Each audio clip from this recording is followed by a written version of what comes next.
One of the things that we like to do when we're trolling for albacore is trying to get as many baits in the water as possible, and without trying to add too many lines in the water. One of the things that I do is I'll add a couple smaller hoochies to the line where I'm using my clone. And I'm going to show you how we do that. For this demonstration, I'm using about a 24-25 inch piece of leader. I'm using the P-line copolymer 80-pound test. Also using a TC100 clone and two 2.5 inch hoochies. I'm using a 7/0 stainless steel hook, two Jinkai double barrel sleeves in size J, a couple single barrel sleeves in size about 1.2 1.4 millimeter, and same with the stainless steel springs, using for anti-chafing to connect to both the hook and the barrel swivel. And then three faceted 6mm beads. First thing I'm going to do is I'm going to attach the barrel swivel, and in doing that I'm going to take one of the double barrel sleeves and I'm going to slide the leader in first, and I'm going to take one of the anti-chafing springs. These are also Jinkai. Then I'll take the double barrel swivel, take the barrel swivel. And one of the things that I like to do is, once I've gotten to this point, I'll take a lighter and I'll just melt the tip of the leader a little bit, just to create a little bit of a nub. And I'll let that cool off just a little bit till it starts to get a little bit sticky. I don't want it too soft, but what that does is it allows me to pull the leader down to prevent it from coming all the way out. And once I do that, I can just pull on the main leader and it'll loop down and pull the spring tight. Once I do that, I can take my crimps. We don't want to crimp too tightly because we don't want to kink the line or put a weak point in the line, but we just crimp it together so that it squeezes the line together. And I crimp it twice. I crimp it one way, then I'll flip it over at 180 degrees and then crimp it down the other way. So that's my starting point. And then the next thing what I'll do is I'll take one of the small hoochies, I'll slide that on first. And I like to do it this way because it's easier to go down through the top of the hoochie than it is up through the skirt.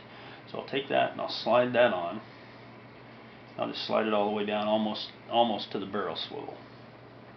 Next thing I'll do is put on a faceted bead, and I just use this to fill up the head of the hoochie just to give it some support. Then I'll take the single barrel swivel, and this is what I'll use for the stop because I want to space out the smaller hoochies a little bit, but I'll just slide that down as well. And then I'll do the same thing again, starting with the other hoochie. Slide that down.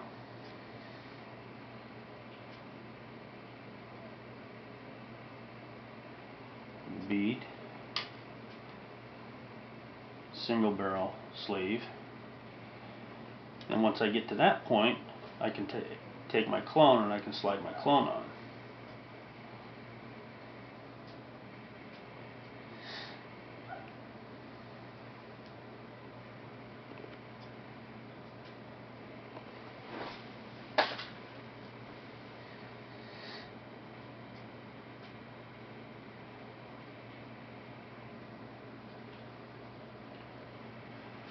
Once the clone's on, I also added another bead because I've measured it out in advance, and I know one bead will actually put enough space so that the end of the skirt on the clone will actually come about even with the bend of the hook once I attach the hook.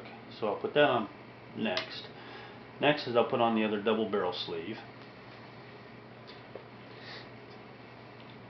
and then the anti-chafe spring. Then I'll run this through the hook. And you can do it either way. You don't have to run it through the hook now, but I like to, just so that I can see it. Oops.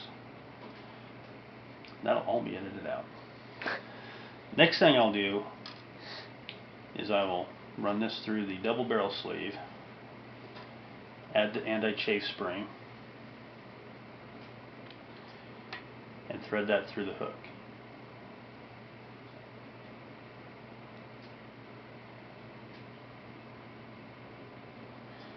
And once again, I'll melt the end of that to create that little nub. Give it a couple seconds to dry, cool off a little bit, pull it so it stops, pull the main leader on so it pulls the spring snug. You don't need to do it real tightly. Then I'll crimp this down. Again, we don't need to go real tight. We're just squeezing the line together, creating some friction, but we want it snug, but not tight enough to actually damage the line to create a point where it's going to fail.